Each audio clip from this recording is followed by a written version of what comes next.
राधे राधे भक्तों। एक भक्त ने कैसे महाराज जी से पूछ लिया कि महाराज जी, प्रेम बड़ा या धर्म बड़ा।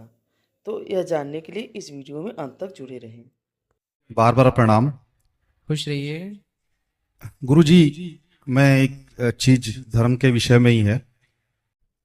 आज की जो हमारी युवा पीढ़ी है, धर्म से भटक के जो प्रेम के मार्ग में चले जाती है और दूसरे धर्मों में जो प्रेम विवाह करते हैं, तो बस एक छोटा सा प्रश्न मैं आपसे ये जानना चाहता हूं कि प्रेम बड़ा है या धर्म बड़ा?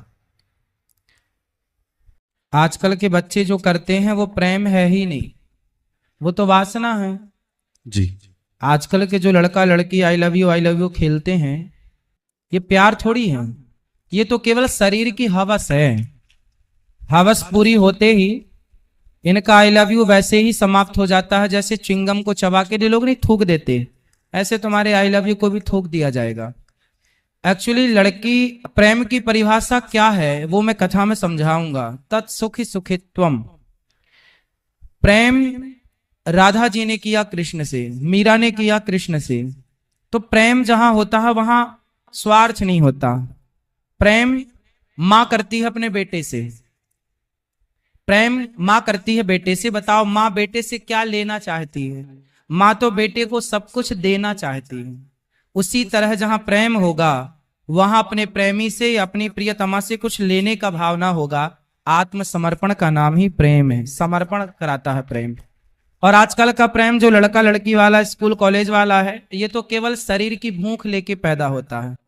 इसका ये जो प्रेम है, ये प्रेम शुरू ही शरीर की भूख से हुआ, और शरीर की भूख, चमड़ी की भूख मिटते ही प्रेम खत्म हो जाएगा। ये प्रेम है ही नहीं, इसे वासना कहिए। आपका ये मार्गदर्शन बहुत से हमारे हिंदू धर्म के युवाओं को और युवतियों कथाओं को में हम मार्गदर्शन बोलते देने। हैं इस विषय को, यहाँ भी बोलेंगे।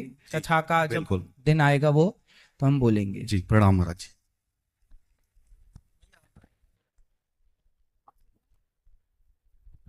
सत नमन, प्रणाम आपको। जी मैया। जी हम जैन हैं और एकादशी व्रत का आपका हम सुनते हैं तो टीवी पे। कब से देख रहे हैं? 2-3 साल से। मथुरा आने का मन था, वृंदावन आपके दर्शन करने, भगवान की कृपा से हो गई यहाँ पे। बस एकादशी व्रत से क्या हमारे पापों की प्रायश्चित होगी वो करने से, या फिर किस लिए करना? एकादशी व्रत सबसे श्रेष्ठ व्रत है। 365 दिनों में जितने भी व्रत होते हैं उन सभी व्रतों की मुख्य राजा है एकादशी।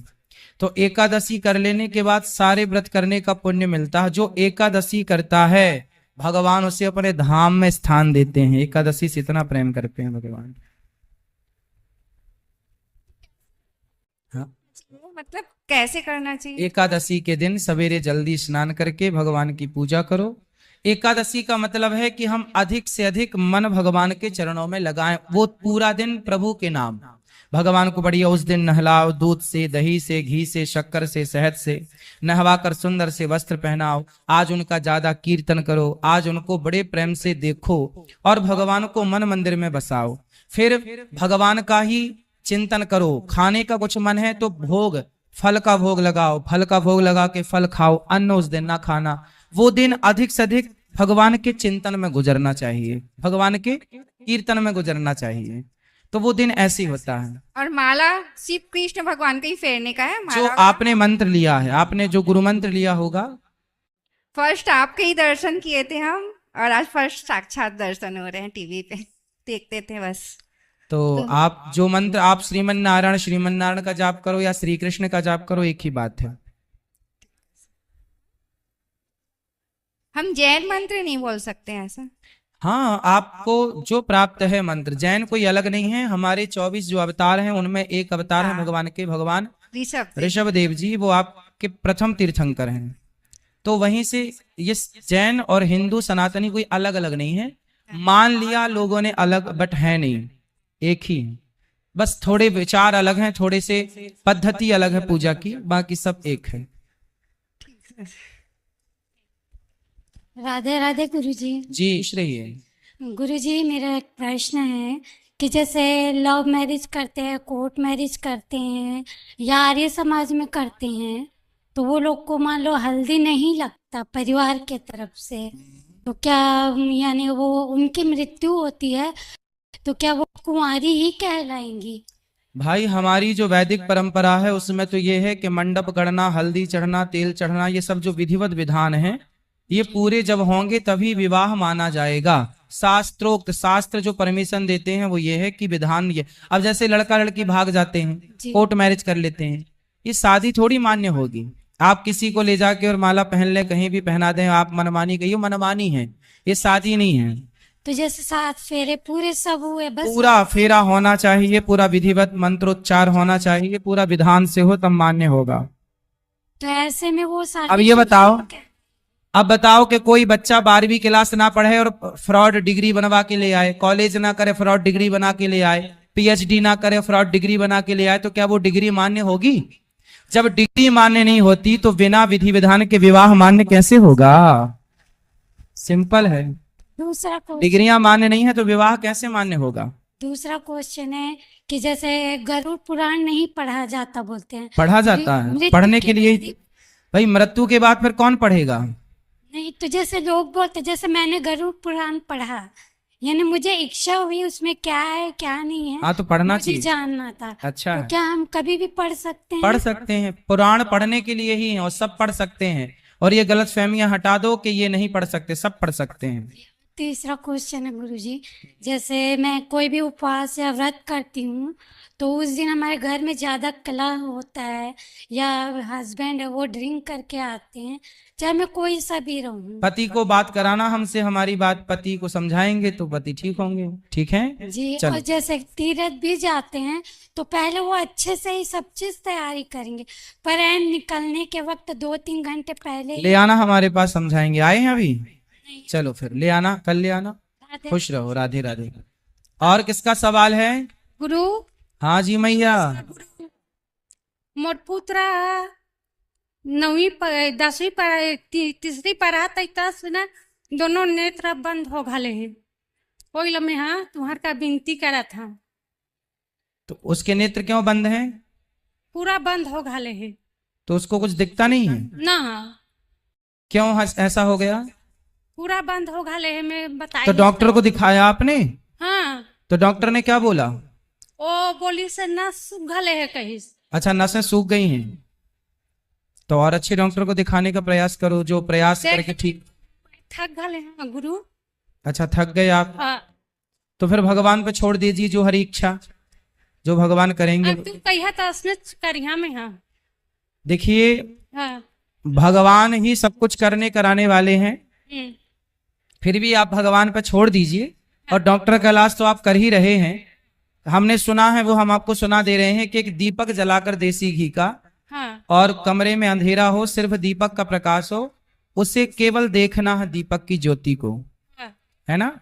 हाँ और ज्यादा से ज्यादा हमें पालक का जूस पीना है, पालक की भाजी खाना है, पालक इत्यादि खाने से गाजर का रस, पालक का रस, ये सारी चीजें आंखों को मजबूत करने वाली हैं। तो ये, हाँ, मोर बेटा के सनत कुमार नाम है। सनत कुमार नाम है।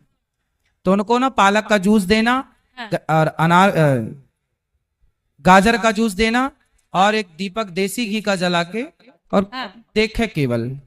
हाँ। भगवान चाहेंगे, भगवान के आश्रित रहिएगा, भगवान के चरणों में समर्पित कर दीजिएगा। जब डॉक्टर नहीं कर पाए तो आगे भगवान करेंगे। जब तुझसे ना सुलझे तेरे उलझे हुए धंधे, तब भगवान के इंसाफ पे छोड़ दे ए बंदे, वही तेरी मुश्किल आसान करेगा। और जो तू ना कर सका वो भगवान करेगा। भगवान पे छोड़ दीजिए। और बड़े गुड़िया के तबीयत बहुत खराब होते बाबा। क्या हो गया? वो बाबा सीरी हो गए है। तो हो जाएगा ठीक। डॉक्टर को दिखाना, गले है। डॉक्टर को दिखाना, ठीक हो जाएगा। खुश रहो। गुरुजी नमस्ते। सब बैठी रही, देखो खड़े ना होई बेटा, सब तक माइक पहुंचाना और आपको। हाँ गुरुजी को प्रणाम। जी। आपका भागवत से चालू हुआ है, मेरी मम्मी पूरा कृष्ण रम गई है।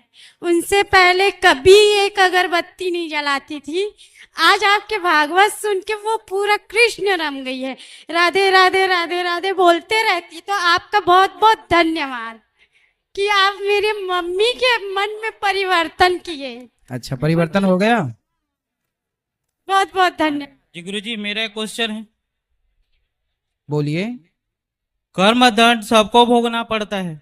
हाँ, भगवान के दर्शन होने पर पाप नष्ट होते हैं। ठीक है, पितामह भीष्म को साक्षात भगवान का स्वरूप दर्शन हुआ था, ठीक है। फिर भी उन्हें क्यों भोगना पड़ा कर्म दंड?